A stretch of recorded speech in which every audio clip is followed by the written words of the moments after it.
అగ్ని అగ్ని అగ్ని అగ్ని అగ్ని అగ్ని అగ్ని అగ్ని అగ్ని ప్రభా నీ రక్తము పోయిన నీ రక్తము పోయిన స్వస్థత దయచేయండి. విడుదల దురాత్మ తొలగించండి, ఈ సైతాన్ని తొలగించి కాపాడి రక్షించి స్వస్థపరచండి. మృగుల సమాధానం దయచేయండి, మంచి ఆరోగ్యం దయచేయండి, బలపరచండి, స్వస్థపరచండి, విడుదల చేయండి. ఏ సునామలో ప్రార్థిస్తున్నాం తండ్రి. కూర్చోండి.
నీకు వెలుగుగా ఉంటాడని ఈరోజు వాక్యం మనం ధ్యానం చేసుకుంటున్నాం. యెషయా గ్రంథం 60:20 వచనంలో ఆయన నీకు నిత్యమైన వెలుగుగా ఉంటాడు. ఆ ప్రభు నిత్యమైన వెలుగుగా ఉంచి జరిగే కార్యములు ఏమిటంటే, మొదటి పాయింట్, చీకటి అనే దుఃఖము నీ నుండి వెళ్ళిపోతుంది. అంటే దుఃఖముతో ఎవరున్నారో అది చీకటి. చీకటి అంటే సైతాను, చీకటి అంటే సైతాను, చీకటి అంటే దుష్టుడు, చీకటి అంటే మాంత్రికుడు, చీకటి అంటే లోకము. దేవుని బిడ్డలారా, చీకటి నీ నుండి తీసివేయబడు. ఇక చీకటి నీలో ఉండదు. ఆయన నిత్యమైన వెలుగుగా ఉంచే మొదటి పాయింట్, దుఃఖం అనే చీకటి నీ నుండి తొలగిపోతాయి. ఏడుస్తున్నావా? దుఃఖపడుతున్నావా? అయ్యో నాకు స్వస్థత దొరకట్లేదని దుఃఖపడుతున్నావా? నా అప్పులు పోవట్లేదని దుఃఖపడుతున్నావా? నా రోగం పోవట్లేదని దుఃఖపడుతున్నావా? నా సమస్యలకు జవాబు రావట్లేదని దుఃఖపడుతున్నావా? ఈరోజు ప్రభు నీతో మాట్లాడుతున్నాడు. చీకటి అనే నీ దుఃఖం ఈరోజు తొలగిపోతుంది. ఆమేన్. చీకటి అనే నీలో ఉన్న దుఃఖమును ఈరోజు ప్రభు తొలగిస్తూ ఉన్నాడు. ఈరోజు ప్రభు ఆశీర్వాదం నీ కుటుంబానికి వస్తూ ఉన్నది. ఈరోజు ప్రభు దీవెనలు నీ కుటుంబంలో దేవుడు దయచేస్తూ ఉన్నాడు. ప్రభు యేసుక్రీస్తు గొప్ప అద్భుతాలు నీ జీవితంలో చేయబోతున్నాడు. ఆమేన్. దుఃఖపడుతున్నావా? అయ్యో నాకు ఉద్యోగం లేదని, అయ్యో నేను చదవలేకపోతున్నాను, అయ్యో నా వ్యవసాయ పంట సరిగా రావట్లేదని, ఇదిగో నువ్వు దుఃఖపడుతున్నావా? ఈరోజు ప్రభు నీతో మాట్లాడుతున్నాడు.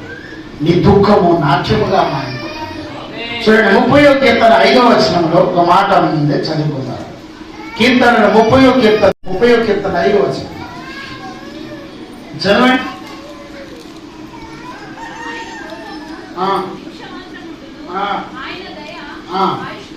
ఆయన దయ ఆయుష్కాలం అంతా ఉంటుంది. ఆయన కోపము నిమిషం మాత్రం ఉంటుంది. ఆయన దయ ఆయుష్కాలం అంతా ఉంటుంది. అందుకని నువ్వు బ్రతుకున్నావు, అందుకని నువ్వు క్షేమంగా ఉన్నావు.